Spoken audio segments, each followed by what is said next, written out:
Idea video anganwadi आणि नर्सरीतील मुलांच्या मातांसाठी।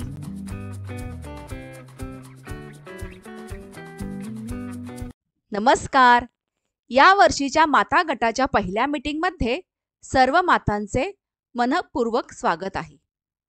तुमच्यापैकी काही मातांनी गेल्या वर्षी आमच्या सोबत आयडिया व्हिडिओ मध्ये अनेक नवीन गोष्टी शिकल्या, समजून घेतल्या आणि करून पाहिल्या असतील।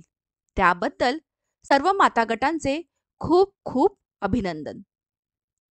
चला, सर्वप्रथम आपण सर्व मिळून आपल्या गटांना चांगले नाव देऊया। येणाऱ्या काळात आपला गट या नावाने ओळखला जाईल। या वर्षीपासून अंगणवाडीत आधारशिला अभ्यासक्रम सुरू होणार आहे। या अभ्यासक्रमाचा वापर करून अंगणवाडी सेविका आपल्या मुलांसोबत खेळ, क्रियाकृती घेणार आहेत।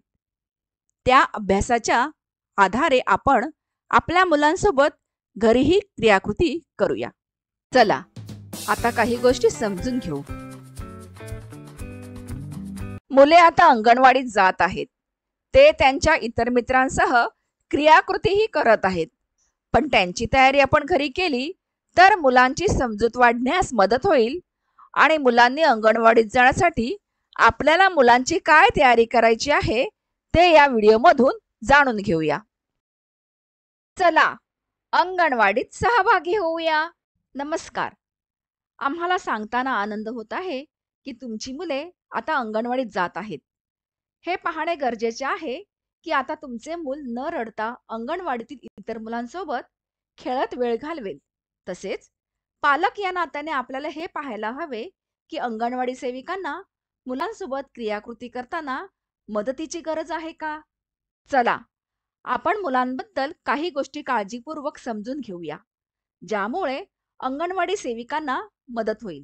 तुमच्या बालपणीचे बालवाडीचे चांगले अनुभव तुमच्या मुलांना अवश्य सांगा। असे केल्याने मुलांच्या मनातून अंगणवाडीची भीती दूर होईल आणि त्यांची बालवाडीत जाण्याची आवड वाढेल। मुलांची झोपण्याची आणि उठण्याची वेळ निश्चित करा। असे केल्याने मुलाला कमी झोपेमुळे अस्वस्थ वाटणार नाही। मुलांना ठराविक वेळेत शौचास जाण्याची सवय लावा, जेणेकरून इतर मुलांसमोर त्याची खिल्ली उडवली जाऊ नये।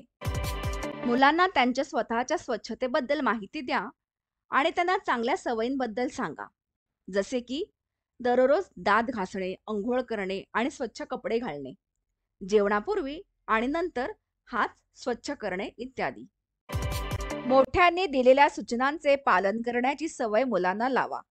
तसेच समवयस्क मुलांसोबत एकत्र राहणे, भांडणे न करणे, वस्तू, खेळणी योग्य ठिकाणी ठेवणे इत्यादी।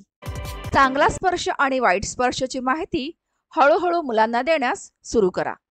मुलाला कोणत्याही गोष्टीची ॲलर्जी असल्यास किंवा कोणताही आजार असल्यास त्याची माहिती अंगणवाडी सेविकेला नक्की द्या। आशा आहे की तुम्हाला या व्हिडिओमध्ये दिलेली माहिती समजली असेल। अशीच नवीन माहिती घेऊन पुन्हा भेटू।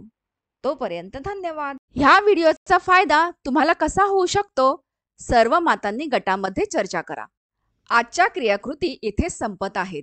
अशाच नवीन माहिती आणि क्रियाकृतींसोबत पुढील आठवड्यात पुन्हा भेटू। तोपर्यंत स्वतःची आणि मुलांची काळजी घ्या। धन्यवाद।